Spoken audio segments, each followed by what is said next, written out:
Where do you want me to start? From the beginning.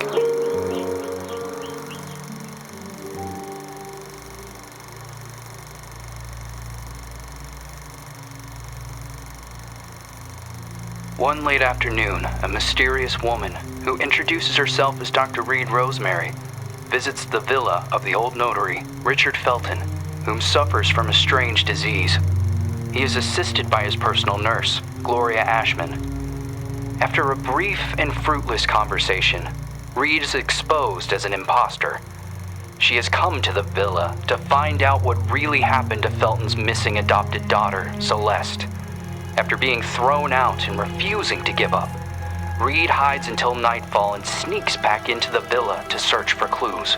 As Reed explores the villa, she soon finds herself in the center of her worst nightmare.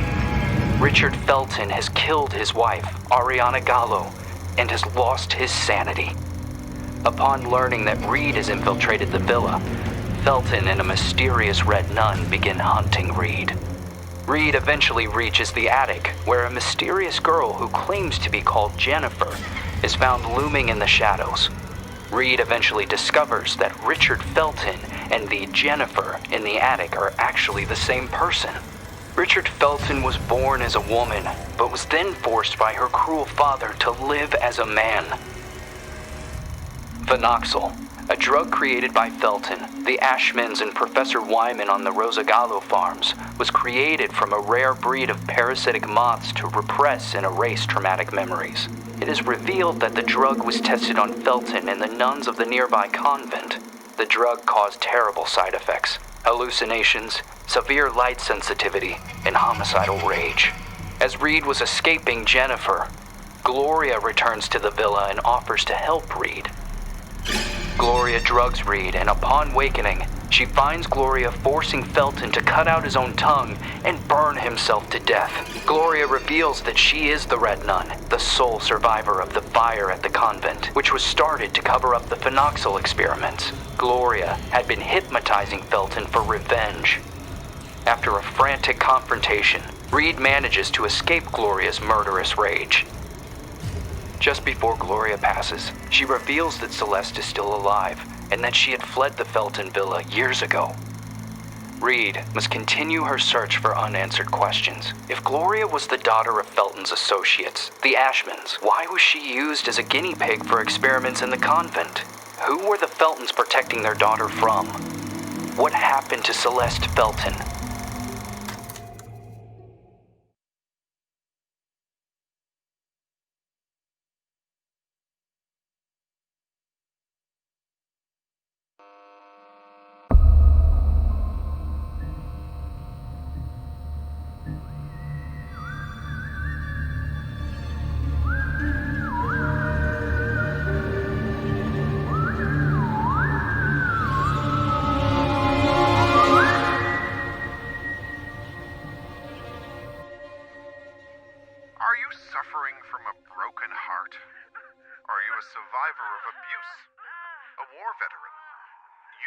Suffering from post-traumatic stress disorder. We have the solution to your problem. Phenoxyl. It isolates and removes your torment, be it an old traumatic event or a bad memory. Say goodbye to restless nights and constant churning over it. Forget about it forever. It's finally possible with Phenoxyl. Monsters. Fucking monsters.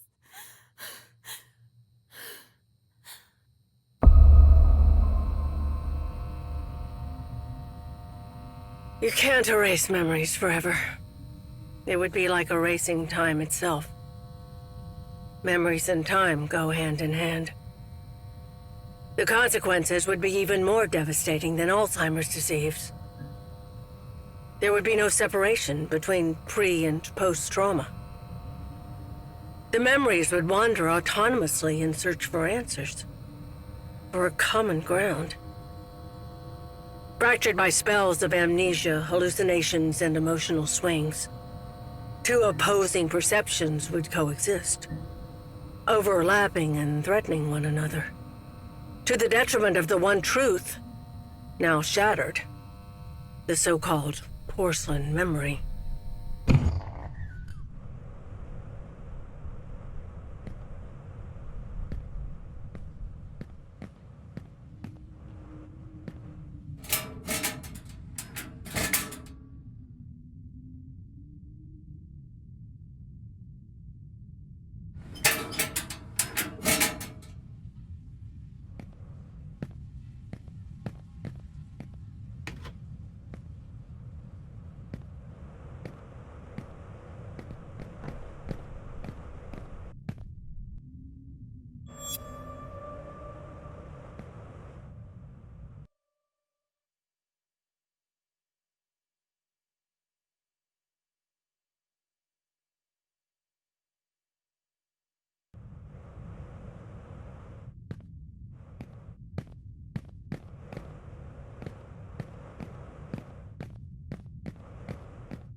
And are you really suggesting that all this time, these people kept these experiments synthesizing this parasite?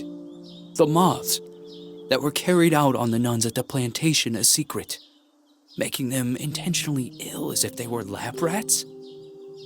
Just for this drug? The phenoxyl. The farm, the moths. The hypnosis. And all those deep and dark family secrets.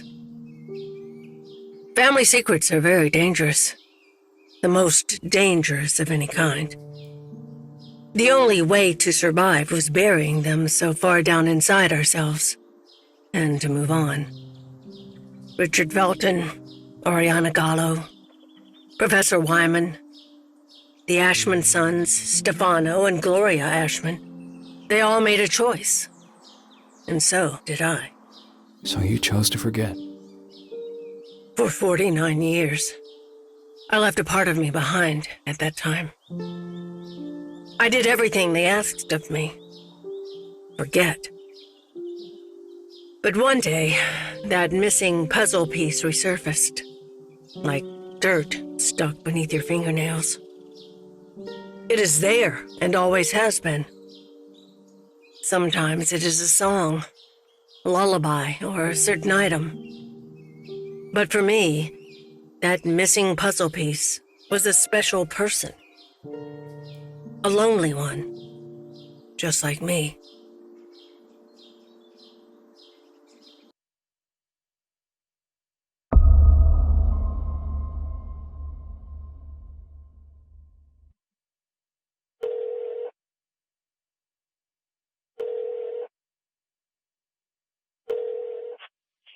Yes. Hello? Who is this?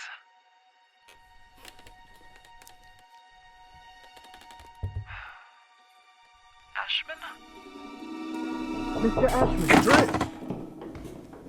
The girl is here. Shall I let her in? Wait a minute! Who are you? Any other crucial requirements that need satisfying? Would you like a tiny tape recorder? Or how about a handmade set of writing slippers? Just the paper will be fine. Are you sure? Because if you want, I'll bring back the whole store for you. Annie, what's the matter? What's the matter? I'll tell you what's the matter. I go out of my way for you. I do everything to try and make you happy. I feed you, I clean you, I dress you, and what thanks do I get? Oh, you bought the wrong paper, Annie. I can't write on this paper, Annie.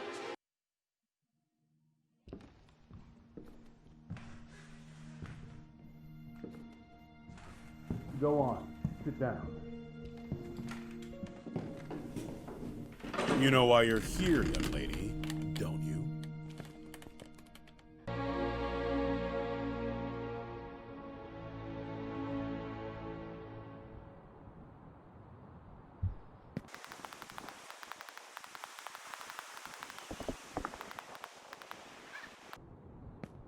Get on out of here!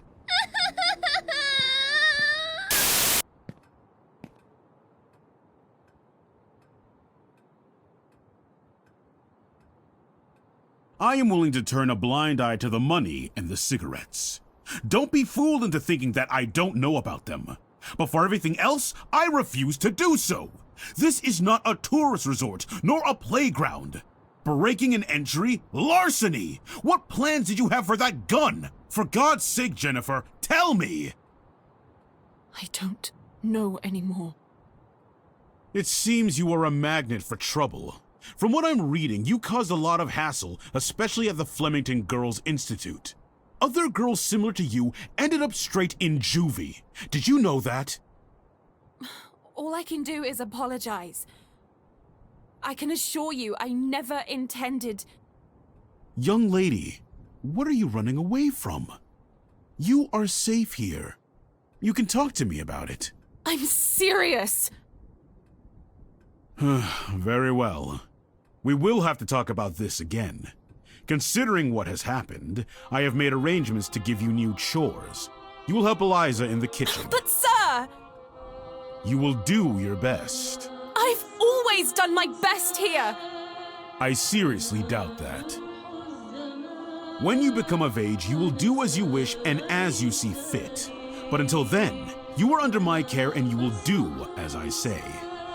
Run along.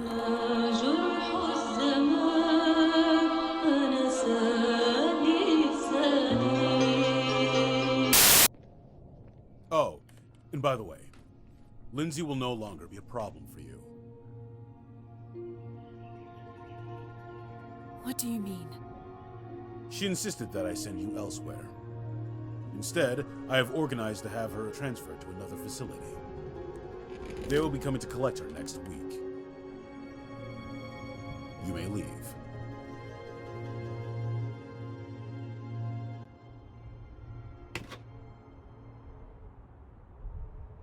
The bathroom in room number 212 has to be cleaned. Oh, and don't forget that you'll be helping Elisa in the kitchen after lunch. Okay. You've really done it this time. Make sure that the two of you don't get him agitated after his parents' death. Mr. Ashman Jr. did everything by himself here. What happened to them? Dead, my dear. Like all those who grow old. And I'm sure the mourning sped up the process. Mourning? For the nearby convent. Have you seriously not heard of it? The convent just went up in flames one day. Even this building was partly damaged. 12 nuns died in that fire. Mr. Ashman's sister, Gloria, being one of them. That's terrible. They had contracted some sort of disease. They practically went blind. They had gone mad. And that Dr. Wyman? Sure as hell didn't help them. Poor girl. She was locked up in there by her own parents. Why?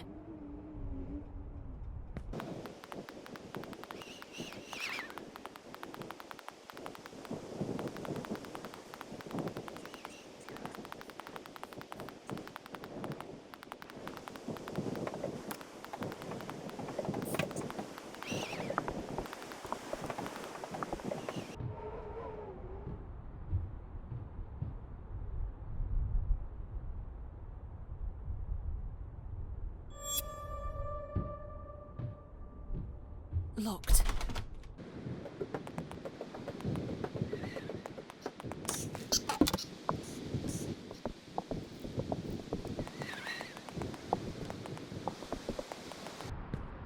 So, prior to the fire, the nuns were busy cultivating the Ashman family's lands.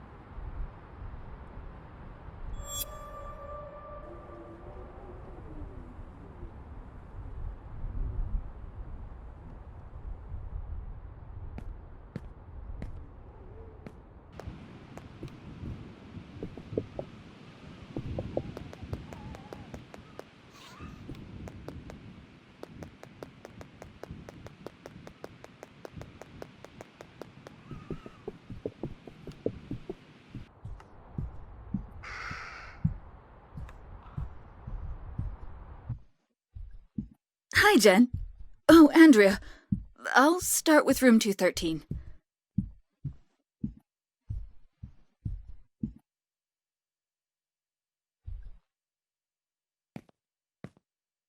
Did Mr. Ashman have something to do with it? Shh! Lower your voice! You'll get us thrown out of here. It seems that Mr. Ashman had the bad habit of touching his little sister. Oh, God. Obviously, the parents didn't like this at all. So they sent him to a family relative in the north and his sister Gloria to the convent. If it were me, I would have done the opposite. For him, the arrangement only lasted a few months. For her, instead, well, that's another story entirely. He had always been Mommy and Daddy's sweetheart.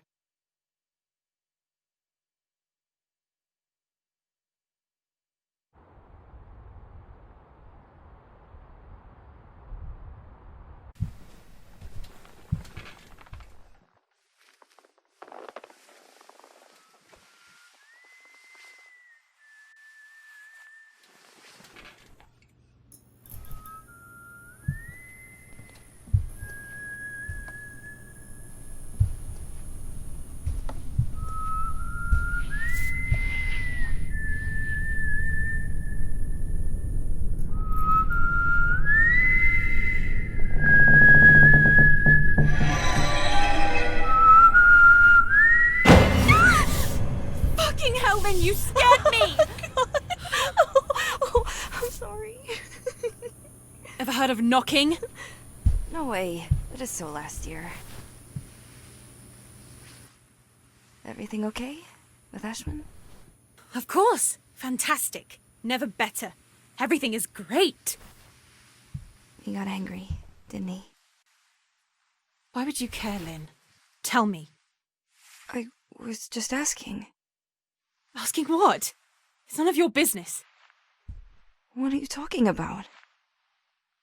You can't be upset with me forever. I'm trying not to be, but my arm keeps reminding me. I didn't mean to. It was only an accident. Do you have any idea how guilty I feel? Jen, please. I feel so shit about it. I didn't want it to get to this point. I already know it all. Ashman told me everything. What are you talking about? You suggested to him that I be transferred elsewhere. Is that what you wanted? You're really a bitch sometimes. A bitch who let herself be fooled. But no, in the end, you withdrew yourself. You didn't want to get in trouble. I didn't want to get in trouble. Well said. You think we would have gotten away with it, right? Go away, Lynn. Leave me alone. No!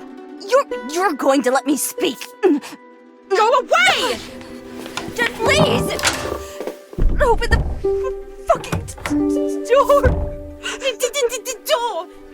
Fuck you, Lynn! Fuck you! You were just loyal. I thought we knew each other, but I was wrong. Go away. I beg you.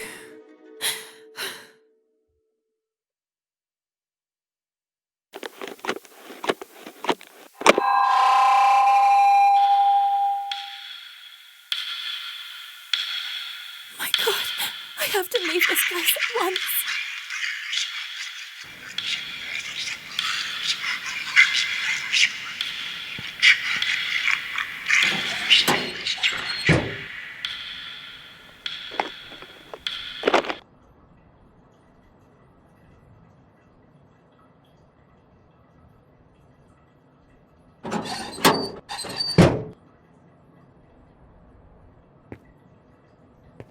Oh my God, Jen, you look like hell today. This is just one of those bad days.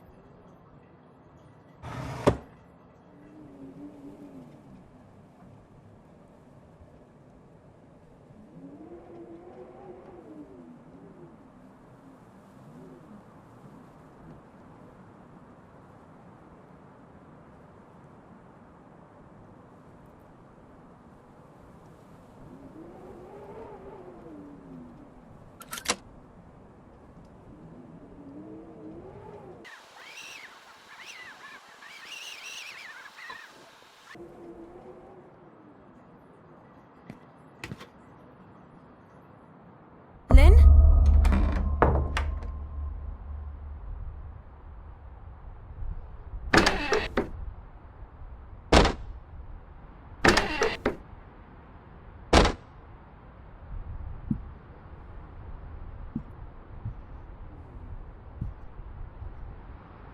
I can't believe I'm still dragging around this lice-infested suitcase. I've had it since I was at the Flemington Institute.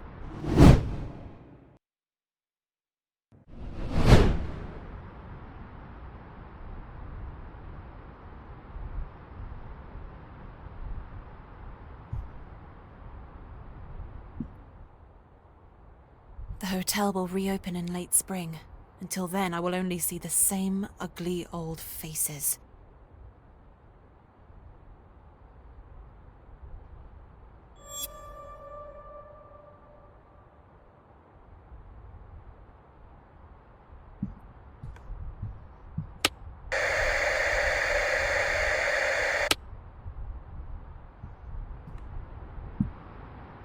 What does it mean? If this is a joke, I don't like it at all, Lynn.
Locked? This door has never been locked before.